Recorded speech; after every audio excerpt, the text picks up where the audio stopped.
keep this with your stuff. That tells you you're on tape 40. Okay. And this tape is at the Portsmouth Public Library. Okay. And when you want to, you can go down and watch it, or if you don't want to. Can I watch Jack's? Or do you... Yeah, sure. Yeah. Okay. They say they want you to make an appointment because Okay. they have, I guess, equipment and all that sort of stuff that they have to arrange and everything. Well, I got a couple kids in my youth group that work there. Oh, you I'll do? talk to them about it, I'll tell you who else I have down there too after we're done, and then maybe you can watch their tapes too. I mean, Okay. there are probably some people that you know. Sure. Tom, you told me your name, Thomas Howell Williams, and you told me when you were born, June 24th, 1969. And where were you born? At Mercy Hospital. In Portsmouth, Ohio. Mm-hmm. Okay.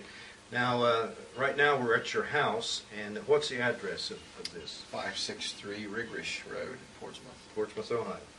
And what's your occupation? Network administrator. I take care of computers at a prison. Okay. And that's Southern Ohio Correctional. SOC, Correctional Facility. Mm-hmm. I forgot the name of the place I worked at there. How much education do you have? I have a bachelor's degree In what? in electronic engineering. Where did you get your bachelor's degree from? DeVry Institute, Okay. Columbus. And would that be, what year did you get that? 92. Okay. And you're married? Mm-hmm. Okay. How many children do you I have? have 2 children. I have a 10-year-old little girl and a 6-year-old little boy. Okay. Well, tell me, what is your wife's name? Amy. Amy. Lynn Williams. And what is her maiden name? Bocook. Amy Bocook. Bocook, yes. I'll try to get a timeline on this, so let me ask you these questions here. What are your parents' names? Wayne Williams and Loretta Williams. And your mother's maiden name? It's Howell. Howell. Okay.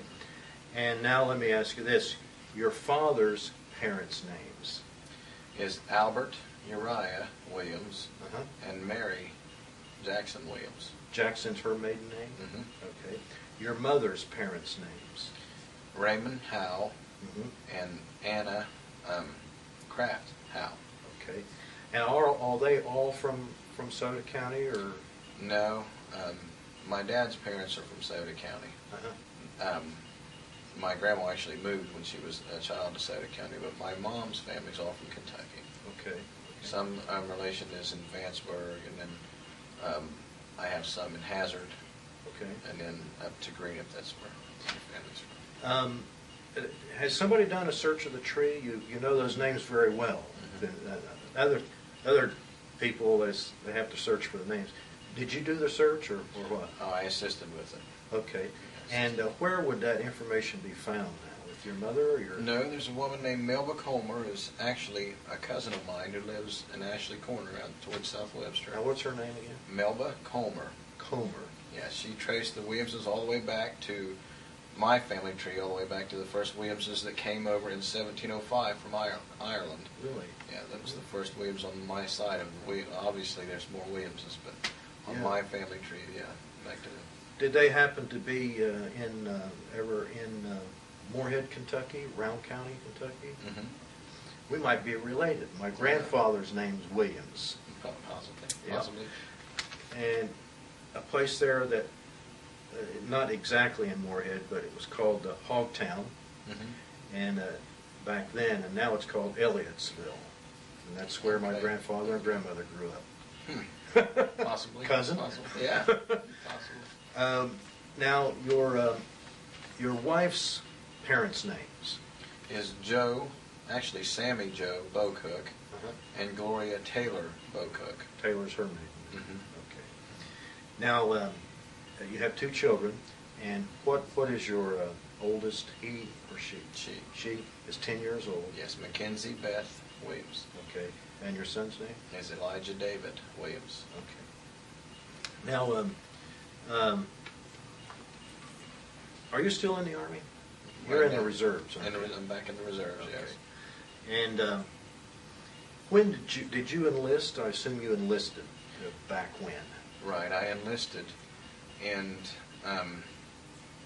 let's see, 1997, and I went into the reserves. I'd always wanted to serve my country, but I went in the reserves one of the big initiatives was the college money. I'd gotten out of college, and I went in to pay for my college, and that gives you an advancement in rank as well when you first go in. So I started out in '97, went to Fort Jackson, South Carolina. That's where you did your basic?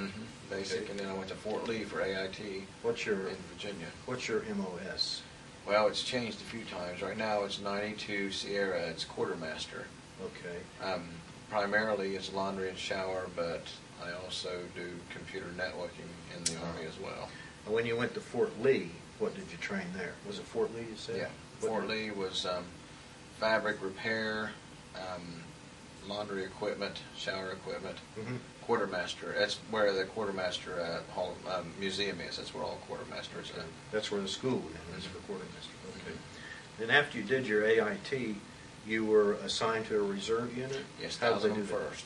1,001st. And that's out of Chillicothe, Ohio. Used to have a detachment in Portsmouth, Right. where the National Guard is right now. Right. That was our detachment. The actual reserve center is identical in Portsmouth to the one in Chillicothe. Okay. Do you have to go up there for your meetings now? And that sort of Yes. thing? Chillicothe. Okay. And then now, what is your rank presently? My rank is E5, Sergeant. Okay. Now, you went into the reserves, and of course that was in '97, '8 in that area, and we didn't know we were going to have a war then, I guess. So you're going back and forth and doing your week in a month plus your 2 weeks every year, right? Yeah, I take some extra duty as well. Do some extra training, just because I can get into other, I get into networking and things like that, and do some computer work with the Reserve Center and some with my battalion as well. Do some work with them. Okay. And where do you go for your annual training, your 2 weeks? We didn't go out of the country. This was my first trip. Okay. But we went to Fort Irwin in California twice. We went to Fort Devens in Massachusetts, Fort Pickett in Virginia. You guys have been around then, at least in the continental Right. states. Okay. Yeah. Fort Irwin, is that pretty hot out there? Yeah, the Mojave Desert, right in the middle of that. But Okay. we went in February, so so it'd be about 40, 45 during the night, and about 85 during the day. Oh, gosh. Okay, now, bring us on up here. We had the Iraqi crisis here and the war and this sort of thing. When were you, and you've been to Iraq and you've just gone back, when were you activated? What's the date of that? We were alerted, actually, last November. What do you mean alerted? Our unit is put on alert where we have to go through and take all of our records and make sure we have all of our wills, powers of attorney, and everything up to date. And we actually went through that process 3 times. And then in January we were notified that we would be deploying in February. So in early February was when, actually on the 7th was when I left work and went to Fort Campbell, Kentucky for, we thought it was going to be 3 weeks, ended up being 4. Fort Campbell? 4 weeks. Pre-deployment, right. Okay. And did you go with your unit down there? I mean, you went in a convoy, or how did they work? Yeah, we drove all of our trucks to Fort Campbell. Okay. Then You have a lot of vehicles, your unit? Yeah. A lot of vehicles? Yeah, we've got about 43 vehicles. That's not counting our other equipment as well. We have some trailers, and we had some Hemet wrecker, one wrecker that we was taking with us, and forklifts and things. And we took those down, by driving in convoys. Then they were prepared for railhead, which were railed out to the East Coast, and then went by a ship. There was 3 contractors took them out. Does your unit have any weaponry? Yes, we have. Every soldier has has an M16. We have 2 50 cal machine guns. What are those? 50 affixed caliber. To Humvees or? Deuce and a halves. Okay. There's ring mounts on top of the deuce and a halves. I see, yeah. There's also bed mounts on our Humvees as well, where you can mount them to the bed of the tripod. And then we have M60s, which are also ring mount.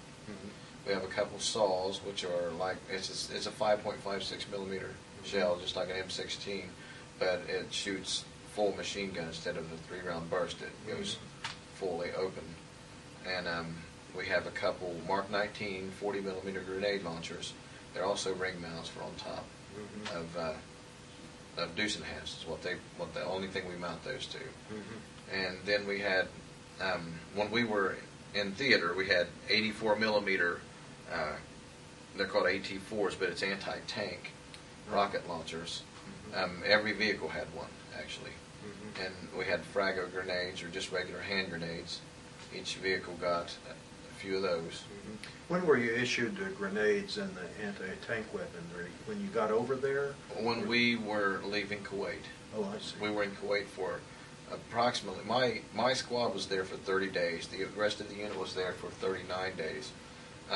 Then we went up into, a couple of weeks after the ground war started, up into Iraq, right below Basra first. And we were there for about 3 weeks. Then we went up through Baghdad about a series of about 4 or 5 times. And we ended up staying in Balad, which is about 30 to 35 miles north of Baghdad. Okay. Now, when you're at Fort Campbell, though, what is that like? What do they try to get you used to? They tell you it's going to be hot, and they give you equipment and chemical equipment and things? On the reserve side of things, you obviously have a lot of younger people who are going in pre-college or in college, you know what I mean, right, to get their money for the college and things like that. So basic is the only active duty experience they have. Well, I would be included in that myself. But the younger people who haven't had a lot of experience in life tend to be more nervous and things. So they really put you through active duty intensive training. You know, they send you out in the woods. They give you sectors of fire for when you have a firing position established. They give you a perimeter, a large perimeter, or actually it amounted to about 1 grid square or 1,000 square meters that you were to secure this area, and they would have Op-4s, what it's called, opposition people that would come in and attack you, and you had to defend the perimeter and secure it and not let a breach come in your perimeter. So all of that was with one company, approximately 90 to 120 soldiers. We had 105 starting out. We dropped off about 8 before we went because of, well, some hemolytic problems. People had blood clotting problems.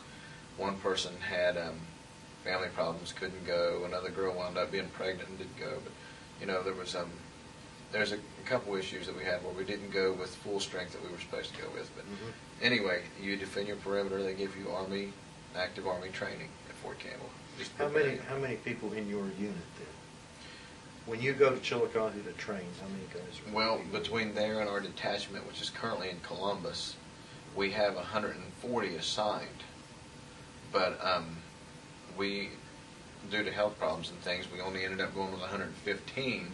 I should say we're allotted 140. We actively have 115 that show up for drill. And they didn't, some of them got sent home. So we went about 84 or 85% strength. Okay. Is that considered acceptable? Was supposed to be 92%. And we were right at 92% when we went down. You picked up a few more on the way? Or yeah, we picked up some people from Wisconsin. We picked up some from Dayton, from a unit, actually it's around Dayton, Cincinnati, the 810th, which was another quartermaster unit. We picked up some people from them as well. How would you say the morale was in your unit? Started out pretty good. Started out pretty good. What's that mean? It went downhill? Kind of, yeah. A lot of the younger people were really missing home. A lot of those kids, first time they'd been away from mom and dad. Even though they were in college, too. Right. It was tough for them. So their morale started going down. A lot of them didn't know how to handle being away from home, and started drinking heavily and things like that, and didn't know how to cope. So it required a lot of counseling actually from our leadership. That probably included you too. You know, your all your NCOs and things. Yeah. Okay. So you're at Fort Campbell for 4 weeks, and how do they know you're ready to go, or you just do your 4 weeks and go? Well, you go through a series of it's a checklist that you have to go through. You have to perform basic soldiering, which each soldier has a book of basic soldier tasks, and you are tested on all of these tasks over this series of 4 weeks. And then you get environmental training. Obviously, we were going to the desert, so we had training and things like that, and just to get you acclimated to the environment you're going to. So, yeah, there is a process of, I think, the soldier task, that was just one step.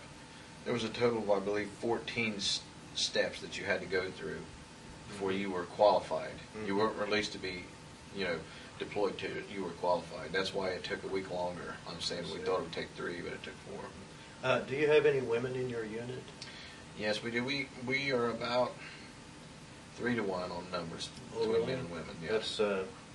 That's a lot of women, isn't it? Yeah. How did they hold up? How did they perform? The heat really was harder for the women, I think. Uh-huh. They didn't do bad. Mm-hmm. Didn't do bad. If we would, the way to explain that better would be if you had like a section of a tent partitioned off for women, and you didn't have more than a 3 or 4 Mm-hmm. in a group, that would work out well. Mm-hmm. But they tend to bicker among themselves quite a bit when you get more than that. Is there anything? Well, I mean, in reality, whatever. Right. When you left Chillicothe, a ceremony when you left, or you just went up? How did that work? When you we had a lot of media there. A lot of media. Yeah, we left at 5:30 in the morning. So, but there still was a lot of media. And Chillicothe had the police had escorted us, and also had set up roadblocks and secured our route out to the highway to leave. And there was a lot of people with flags. It was a real nice. At that early in the departing. morning, too. Mm-hmm. Right. A lot of people out. I know when my son left, the governor came down. He's National Guard. Mm-hmm. Of course, the governor came down, spoke to him, the whole thing, big deal. Well, when you get, and now you're ready to go, did you fly? I assume you flew. Yes. Flew from where? From Fort Campbell we flew. Okay. We drove to Fort Campbell, and then at Fort Campbell, what the Army did was contracted a United Airlines plane and crew. And so, it wasn't a standard flight. We went on full battle gear Mm-hmm. with our M16s, and we had all of our weapons with us. Mm-hmm. So Did any of the families see you off when you were at Fort Campbell, or that's already over? that was the night before. Uh-huh. Yeah, no, because we actually went in the night before we left at 11 o'clock, and we went through our last shots. You have to go through some more shots, anti-malaria and things like that. Yeah. And we had a second of a series of 6 anthrax shots. Mm-hmm. So we got that. We also got another one after we got in country, but had our final shots, and then we stayed in the hangar all night. After Was that pretty emotional then? I guess Chillicothe was a more emotional Chillicothe family. was in the hangar the night before we left. Okay. So you get on the top? No, we had a couple connections. First, on the way over, we stopped in Germany, and Did you get off the plane? actually, no. They let smokers stand out on the taxiway a little bit and smoke. But first, before we got to Germany, I'll take it back. It was London, Oh. then Germany, and then from Germany we flew into.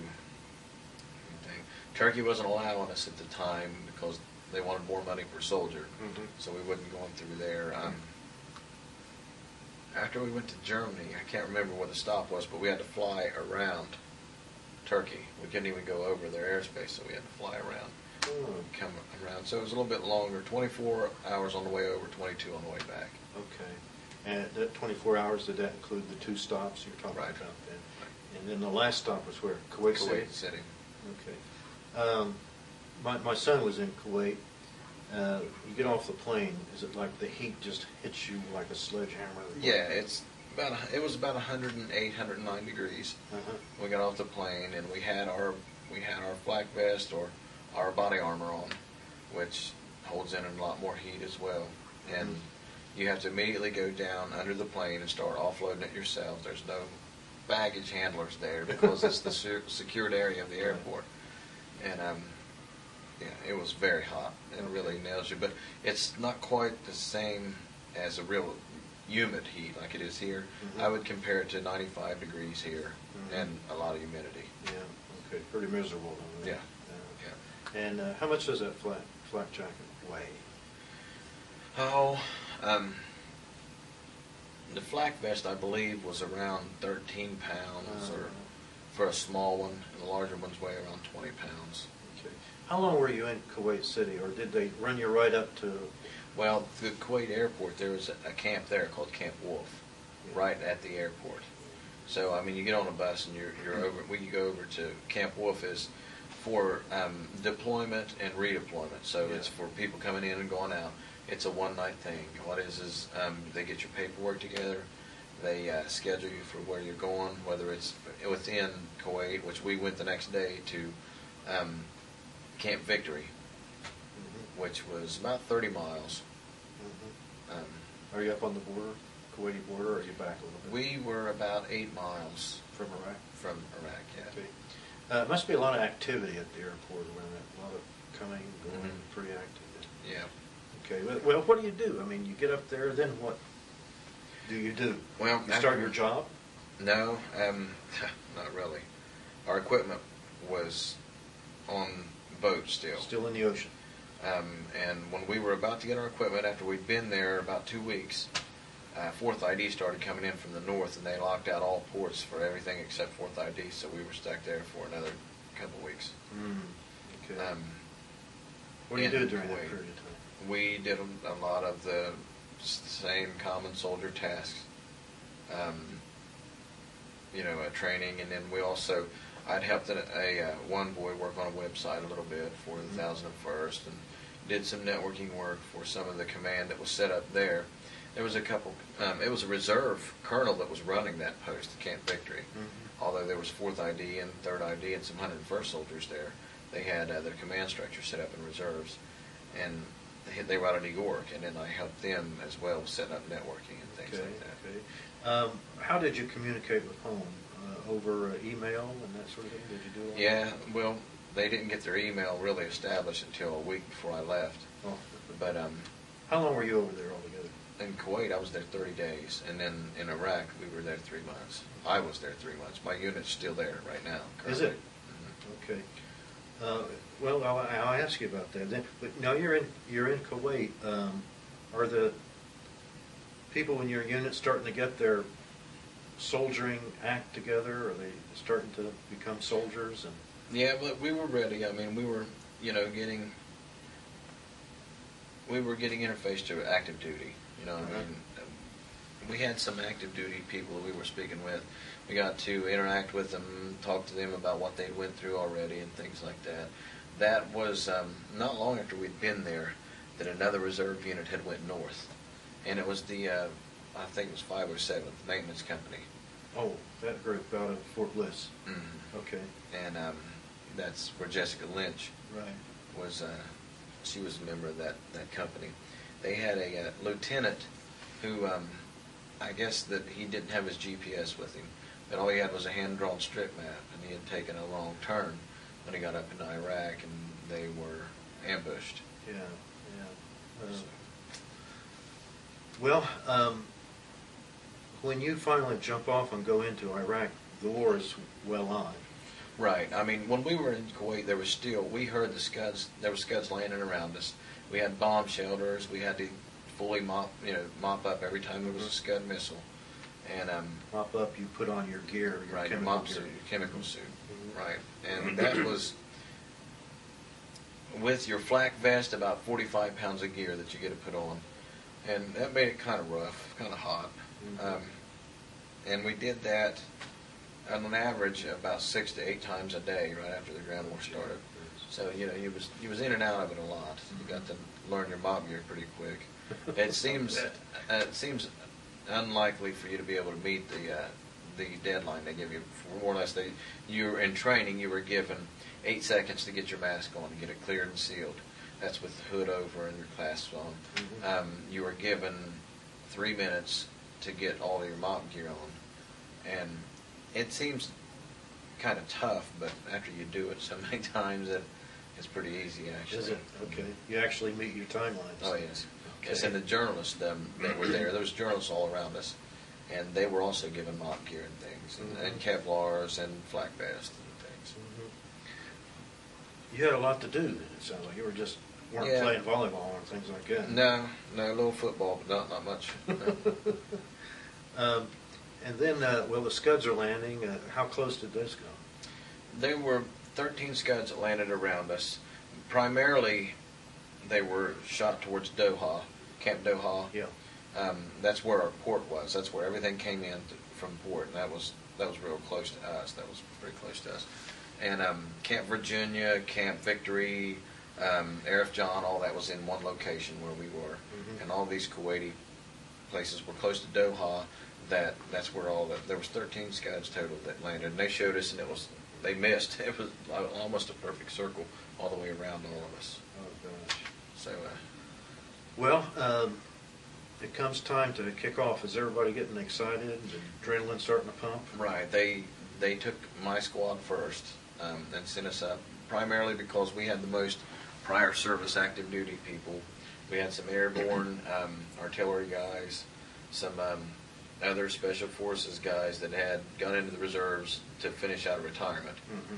So they'd sent us. We had a couple young people with us, but mostly it was older guys. They sent us up first. And when you first go into Iraq and you see all these little children, that's kind of a shocker, because all these kids are begging, zuzu is how they say water, and they do this for food. And if you throw anything out, they swarm your truck. And there was a guy in the convoy in front of us that had ran over 2 children. Oh, gee. And somebody threw something out too close to the truck, or maybe Right. something like that. he did, Kids crowded right, in. it bounced off his mirror, fell right up by the truck, and all the kids just immediately come up to the truck. And he stopped. He was all tore up about it. It was kind of a shocker, because all the adults and things that are around, and the Iraqis just left the kids, the dead children, and that was, I couldn't understand not even caring for it. Not even taking the bodies? Right, not even moving the bodies, and just sort of just leaving them there. So that was kind of tough, to see. As soon as you go right into Iraq, and they're starving people. I did realize, a lot of people said, do we have a real purpose here? I felt we did have a purpose here, and primarily it was to help these people get their freedom. They were very oppressed. Mm-hmm. I'm not naive. Oil plays a big part in it, Mm-hmm. But it's still, though, to see the oppression upon these people, it was kind of tough. The little kids, especially. Yeah. Were they?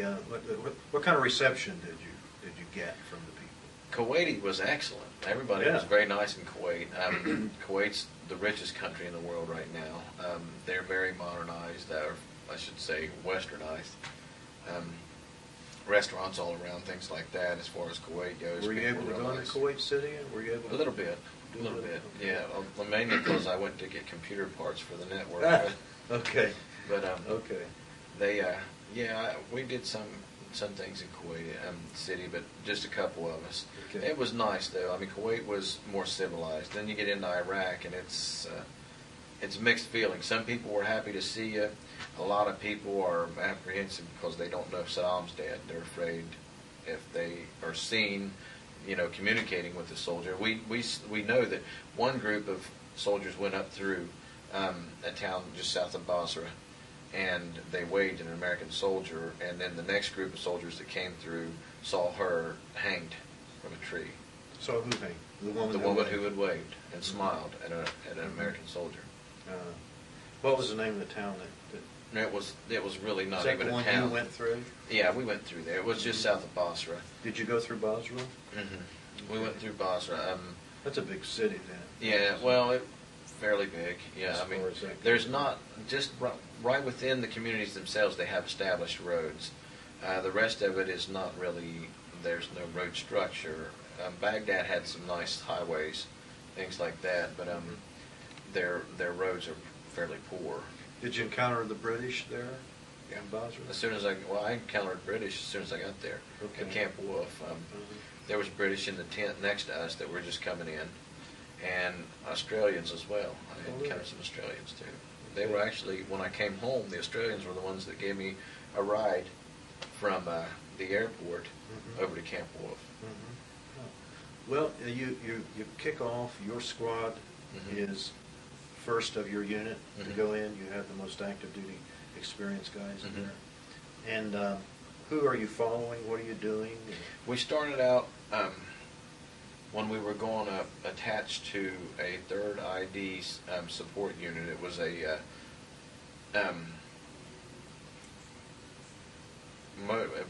motor pool, but I'm trying to think of what they call it.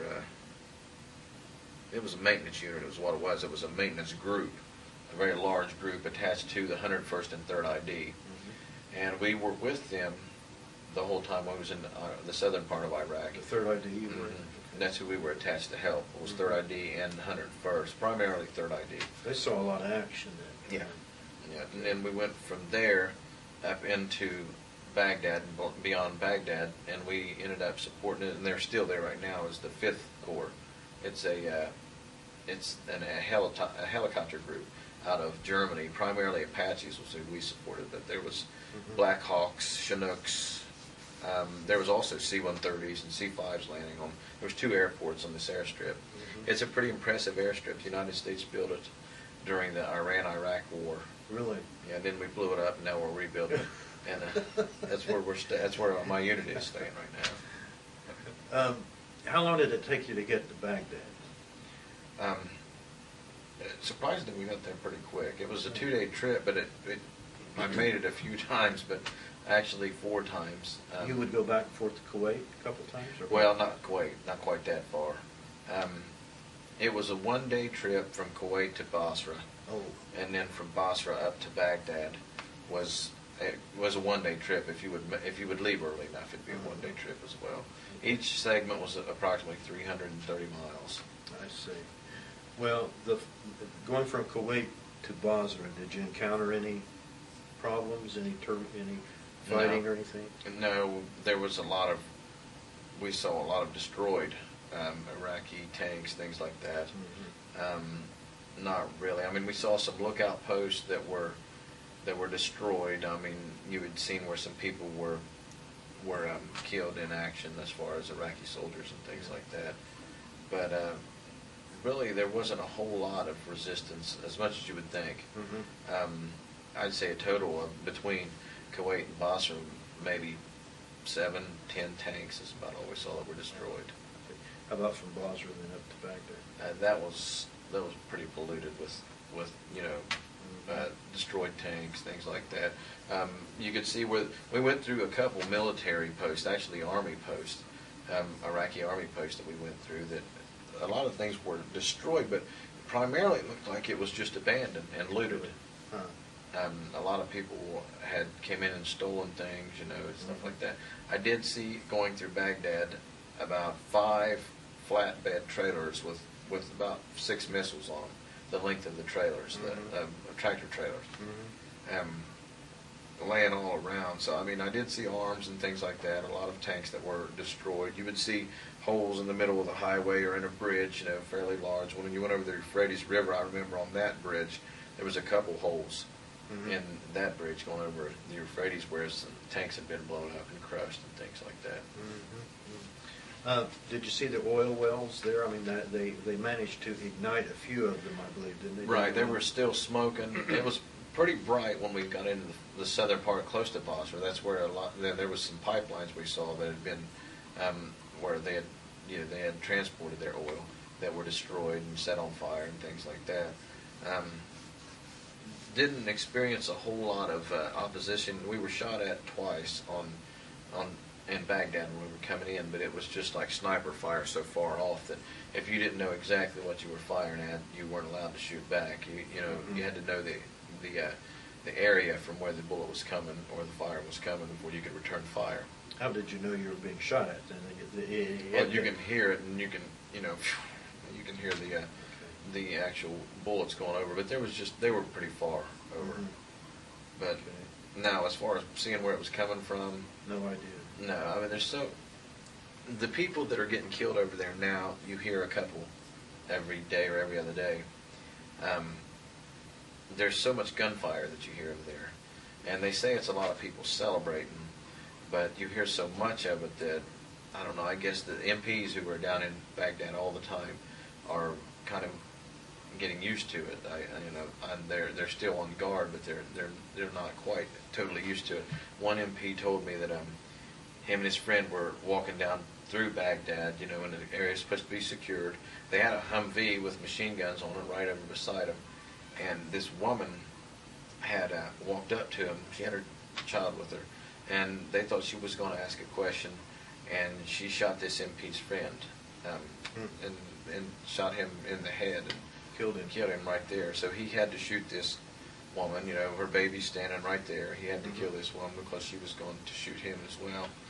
And you just never know. I mean, they also, when we were going up through Baghdad, there was, we were told there's women and men that are taking their children and using them as a human shield to block the road.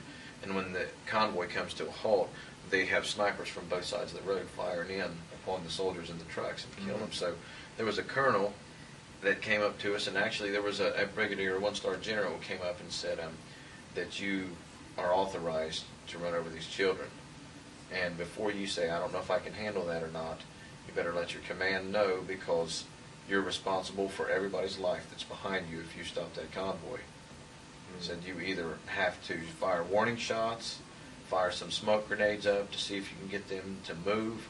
By frightening them, if they don't move, you have to run over them. So that was kind of a hard thing. We thankfully didn't have to deal with that. We didn't have that. Did other units have to deal with that? Yeah, other units did. Oh, that's hard. Yeah. You encountered a lot of things there that you just never imagined that you would ever see, encounter, like No. that experience. Right. Right. There's things that I had seen I never dreamed I would see. Yeah. Well, that part of the world I would never seen. My Christian faith is the most important thing to me in my life, and that was areas where I wanted to go down where the Tigris and Euphrates came together, where the Garden of Eden was believed to be, and I didn't get a chance to go down there. But there was some things that I would never have seen. I would never. Some of the ancient cities. Did you see Babylon? We drove too far away from where Babylon was believed to have been, which was just south of Baghdad was where Babylon was believed to have been. But no, I didn't. I mean, we drove right past there, but I didn't get to see that. It was so far, and it was late at night when we drove past there, that I didn't get to see any of that. When you entered Baghdad, was it day or night? Both. Okay. Both. The first time we came up through was daytime. The second. What did you see then? You're coming up, and do you cross the Euphrates then to go into Baghdad? Okay. It's actually Baghdad. There's a slum area of it when you first are coming into it, and we passed one of Saddam's palaces right there, and right around the outside of his palaces. I mean, we go right past it. There's these children, right outside his walls, and have been there for a long time. You can tell, starving to death. And, kids that have starved to death laying around there, bodies that are laying around, and kids that are wanting something to eat and things like that right outside of his palace walls. So that made you more determined, that you wanted to make sure these people had some liberation. But Baghdad, in the middle of the city, there was a big shopping center. The highway structure was pretty impressive, actually. They had some good engineering, it seemed like, over there, as far as the way they had their roads set up and things. And it was a nice looking city in the middle of it. Looked like a that they did put Saddam did put money into that city itself. Did you see the statue? It was pulled down. It was gone before I. It was pulled down. That was a big deal. Yeah. Hi there, young man. How are you? What's this fellow's name? This is Eli. This is my son. Come over here, Eli. Yeah, good deal. Hey, Dad. How do you turn the computer? Hold on, son. That's all right. How do you do what? Turn the computer off. How do you turn it You on? just hit start and shut down. Okay. Go get Joey out. Play with Joey. Okay, because nobody's played with him today. One of the things that was probably one of the harder things we had to deal with was when we were coming back through Baghdad on the north side. There was a 235 vehicle convoy, which they thought everything was secured, that they wouldn't have sent a convoy that big. We was going back to get the remainder of our equipment on the south side of Basra, where I was before, and to bring it back up. And there was people blowing stuff up in the middle of Baghdad, so it stopped the convoy. We were stopped on the north side of Baghdad. It was a I don't know what the name of the place was. The community had a name. We called it the Terrorist Flea Market, but it was a big flea market where they would buy and sell everything. And about every fifth or sixth individual had an AK-47 there with a 30-round clip, and you could buy one for $40 there, AK-47. But that kind of made us nervous because we were stuck there 2.5 hours. We had to get out and pull security around our vehicles, and all around you is people with AK-47s, and the younger people I told you about, we had quite a few of them with us at the time. And they're nervous, very scared. Yeah. This one soldier that was in a vehicle behind me, he was just turned 20 years old, was in college, never been away from home. He lived in Chillicothe, lived with his parents, went to school up there. He hollered up and said, "Sergeant Williams, we can. This lieutenant back here told me we could chamber a round. We could put a round in our weapons." I said, "Specialist, if you want, if you want to be secure and safe, you should probably put your machine gun on burst." And he had a grenade launcher even on his. And I said, "I'd go ahead and load a round in that and go ahead and, that thing set on machine gun mode in case we do encounter." But he was so nervous that I couldn't. He was just I didn't know what to do. Yeah. He even had intestinal problems after that. He did. Yeah. He just had problems where his digestive system wasn't working right. He kept aspirating and things and having nervous problems with his stomach. Did you have any situations where any of them are literally or figuratively shooting themselves in the foot? No, we did have a couple females get pregnant. But nobody shot themselves in the foot. You might say that's kind of a way. Kind of a way. Yeah, were they sent back? Yeah. Now when you click shut down, I don't know where to click it. Don't worry about it, buddy. Don't worry about it. It's okay. But that was one way out. There was a few other people that had left. One man, his wife was having a hard time dealing with. She had never been away from her husband, so she actually had a nervous breakdown. So he was sent home, and then my parents got sick. I was sent home. Another man who runs a business called VM Wireless. I don't know if you ever heard of them. It's a VM. They have a branch in Chillicothe and a branch in Waverly. He's a young man that I joined the reserves with. His business was going downhill fast, so he had almost closed the Chillicothe store, and then he came home for his business as well. Right. When you go into Baghdad at nighttime, what's that like? What do you see? Is it a lot of lights or not? You see trace around every once in a while, shooting off. You know what I'm saying? Warnings. You hear gunshots. No electric was there when I was there. So did they have water then? No, they didn't. Everything was really shut off. They had destroyed a lot of the utilities, and everything was looted. Everywhere I went, everything was looted. They did have some electricity, besides military establishments even. There was some generators set up that I don't know where they had gotten them, but some of the Iraqis had set up generators as well. That's right. Yes. Okay. Does she know we're doing this? Yeah. Okay. Hi. Yeah. Hi. Hi. How are you? My daughter Mackenzie and my wife Amy. Hi, This is Mackenzie. John Hi. McHenry. We're just telling stories. Oh. But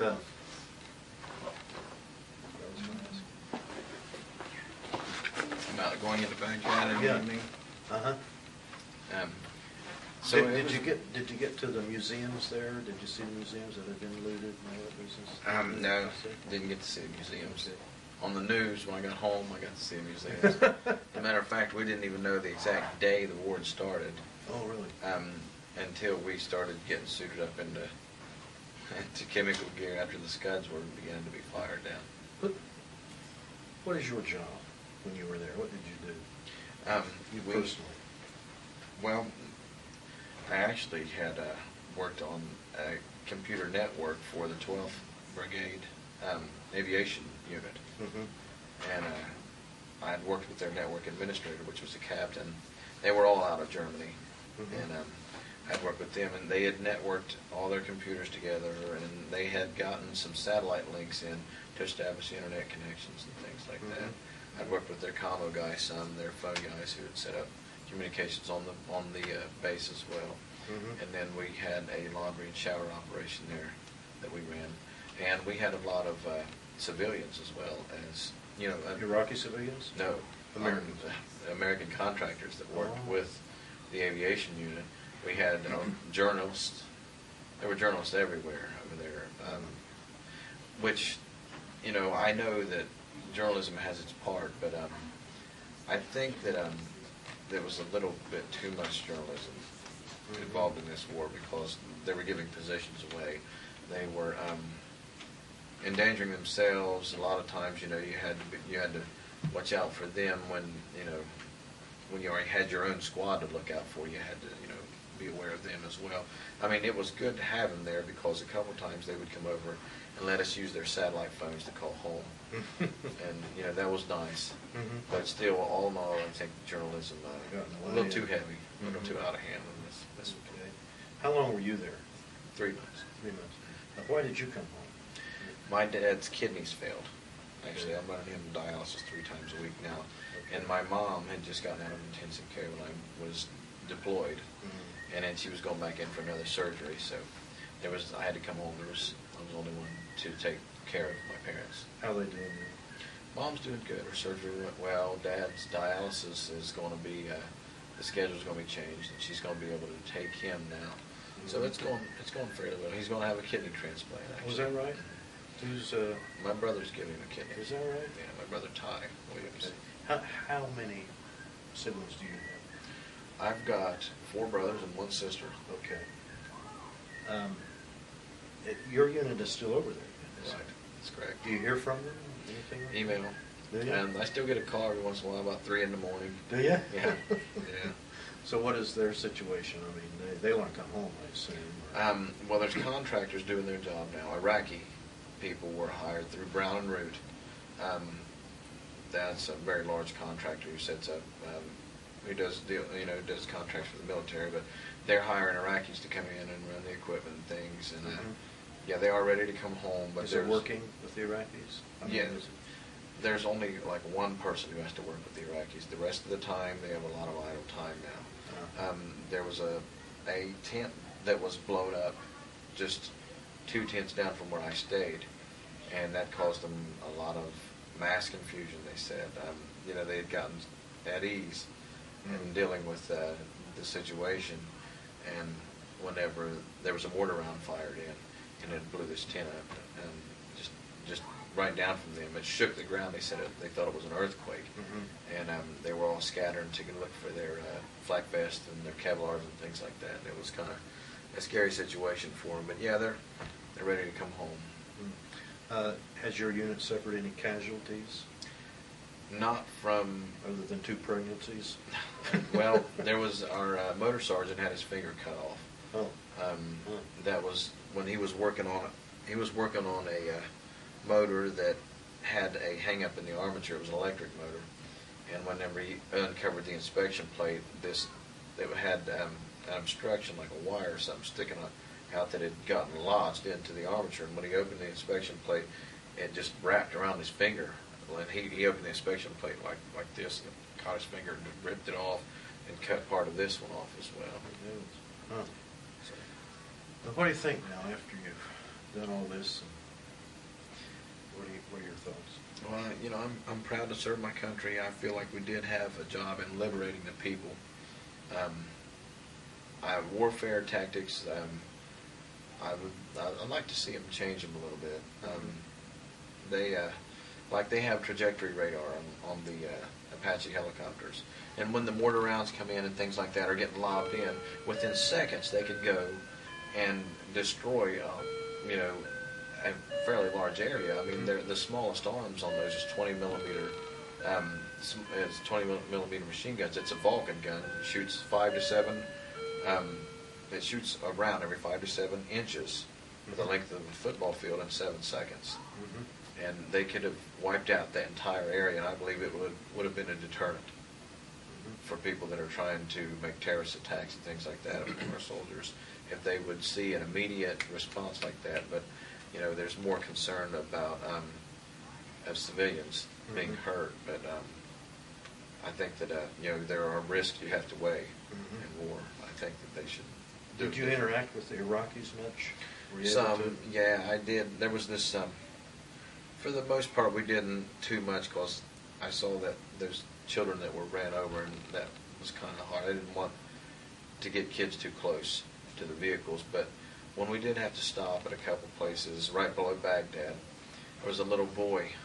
His name was Omar, and he had his little sister, and he was wanting food for him and his little sister, and I gave them some water and some food and things like that. And he really amazed me how well he could communicate. For knowing no English at all, he said, you know, he said he was fishing, but you know, I didn't understand what he had said. And it was right by the Euphrates. Actually, you know, just right by the Euphrates River was where it was. And he went over and picked up his fishing pole, and he went like this, you know, but it was a cane pole. He didn't have a reel, but you know, he knew how we fished. He communicated that way, and then he said, Saddam. He wanted to know where it was. Everybody was always, the Iraqis always wanted to know what was happening with Saddam. Did we find him? Did we know? And at that time, we were told Saddam had been blown up in the building that they said they had dropped the bucket of cluster bombs on, which was a large pit in the ground. But I told him that Saddam, you know, I went, you know, Saddam is gone. And he said, Saddam. He said, Saddam. He said, you know, he communicated fairly well. Said Saddam drank, beat people, shot people. Did you encounter any places there where they had the mass graves? Any of that business? That was after I was already Yeah, they established started north of Baghdad. uncovering those down south, didn't they? Yeah. How about any of the adult Iraqis? Yeah, well, they were bringing contractors in and things like that. We did communicate with them some. Since I was a prison employee, we had contracted some Iraqi truck drivers to drive some of our equipment up north. They immediately wanted to establish a boost for the economy, so they were hiring Iraqis to do work for the army a lot. And these two truck drivers pulled up, and they said, myself and a guard from CCI, from Chillicothe Corrections, his name is Dwayne Swafford. He's still over there. He's an E5 as well. They asked us if we would escort the drivers. We had to have our M16, had to have loaded rounds, and if they tried to drive off with our equipment, we had to persuade them otherwise, you know, to get back in the convoy. And it was different. I mean, the guy who introduced us, he's an interpreter in sign language, but you know, he didn't know how to communicate with Iraqis, so he starts drawing stick figures of his house and his wife and his kids and stuff, and he's showing it to them. And he introduces this other Sergeant Swafford that was with me. He said, Sergeant Swafford, this is the Iraqi you'll be riding with, and I can't even remember the guy's name, but Sergeant Swafford said, hey, nice to meet you. I just want you to know that you take a wrong turn and I'll shoot you. And he didn't understand a word he said, and the sergeant was like, you know, he was trying to be very diplomatic and things. You know, the Iraqi was like, "Oh, nice to meet you." You know, he didn't know what he was saying. But I assume they didn't take off. no, They stayed with the convoy. One time, the other guy's vehicle, the truck driver said, "They go wrong way. They go wrong way." Well, we was in Baghdad, and we came up, and they had a new convoy commander this time. It was our last time coming up through Baghdad too, and we knew the route. Pretty much all of us did, but this convoy commander had not directed the route before. Took a wrong turn. He said, "Wrong way," and he stopped. Well, immediately all these Iraqis surround this truck, and Iraqi civilians. Yeah. Uh-huh. And Sergeant Swafford said, "You go." He said, "No, wrong way," and he pointed his M16 over, and he said, "You go now." And the guy hops out of the truck, and he's left sitting there with all these Iraqis surrounding this truck, and he's getting ready to hop over to the seat whenever a couple MPs pulled up. Mm-hmm. But So he was a saved little him. anxious. Yeah. Did any of your unit have to discharge their weapons? Did you have any? No, the closest was when we were fired upon. The rest of my unit was flown up by Chinook. Oh. So they didn't even I see. drive through there. They didn't have to deal with that too much. Is there anything else you want to say, Tom? Yep, sure do. Did you see anybody famous over there? Like, what's the guy's name? Tommy Franks Yeah. was in the area. I didn't get to see him though, and there was a press conference with Tommy Franks and someone else down in Baghdad, but there were so many people going that I just turned away from. They actually told us you can ask him anything except when are we going home. So that was really the only question I had. So I didn't. What ribbons do you get for going over there? Get an overseas ribbon. They'll establish a ribbon for this Iraqi conflict. But obviously your overseas ribbon, wartime ribbon, there's several of them that you'll get. Okay. Did you bring back any souvenirs or anything? Yeah, I did. I'll go get some for you. What did you get? I've got some Did you Iraqi get an money. AK-47? No. I bet some people were trying. Yeah, those people that were trying to disassemble them and put them down air filters and 5 tons and things, but then they learned that we get all new equipment in September, and they're leaving all of our equipment in Army surplus there, so things like that. There goes the souvenir from Yeah. the battlefield. They did let us bring Iraqi uniforms, though. We had Iraqi uniforms. I've got some things coming in on a Connex when my unit comes back. Uniforms? Some canteens. I traded the boots for something else. I had some Iraqi soldier boots. We had Iraqi soldier handcuffs. We had Handcuffs? yeah, Soldiers carry handcuffs? yeah. I'm trying to think what all I had. I had some other Iraqi uniform items. I think I may have even had one of their. It's not a Kevlar, just a pot, like the old pot, steel pots we used to have. Yeah. Okay. But, All right. Interesting. Are you going to stay in the reserves? no, Why? no, I'm going to be finished with that. How many years in? 6. Why? I just went in, later in life, and I've got things going on with my family. I'm being ordained as a deacon in my church. I'm getting more involved in that, and church takes up, is a very important part of my life, and I want to devote more time to that and get more time devoted to God because that's my priorities. Did this experience, what did this do to you spiritually, if anything? It helps you learn temperance, patience. That's something that I believe you do learn, and that helped out a lot. If you don't, as a Christian, if you don't depend upon God in this type of situation, you could lose your faith very easily, or you can grow stronger in it. And it's all up to you. But I feel like God has brought me safe through all this and kept my family safe, and feel like I've grown from it. How did you feel being up against another faith so radically different, or the Muslim faith? Well, did you see a lot of examples of the expression of the Muslim faith? Imagine people yeah, there was praying. different. Yeah, well, all of them. Not all of them, but a lot of them would pray at their prayer times. You would hear that quite a bit. But there is different. Iraq is it's a mixed multitude of people. There's Shiites, Sunnis, all kinds of Muslims there. There's Bedouin women who are the ones that keep their face covered. There's women who don't keep their face covered. And I noticed that you don't tend to see younger women that much over there. The women, the little girls at about age 12, they age so quickly that they go to work real fast. Men they're pretty demanding upon the children, and the women. Women and children are considered more like property, from what I can see. It was not very equal treatment. Thanks, Tom. Thanks for everything you've done. Okay. Hey, wait. I want your wife to be right here. Is that the Come here. money? Yeah, Come over here. Come over here. Get your kids up here. Mackenzie, Eli, come here. Okay, and who's this beautiful lady beside you now? This is my wife, Amy. Okay, Amy. Cook Williams. Okay. And who's this lovely young lady and this handsome young man? And this is Mackenzie Beth. That's my daughter. Uh-huh. This is Elijah David, my son. Good deal. This tape is going to be in the Portsmouth Public Library, guys. When you have kids and they have kids, they can all go down and see Great Grandpa and hear him too. Okay. Amy, what did you have there? Some money?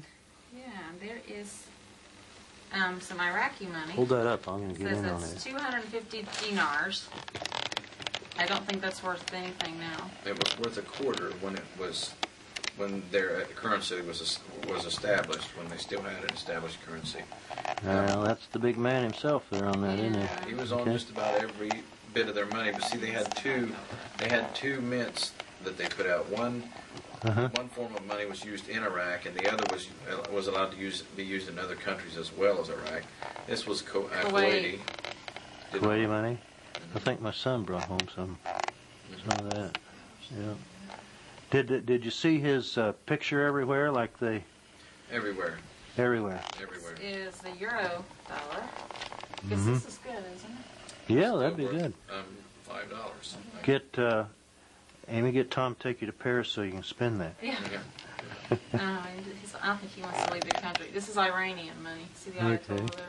That's Mhm. reals. It's Still not, work- that's not dinars, It's that's still, reals. it's still working thing. Okay, very good. Okay.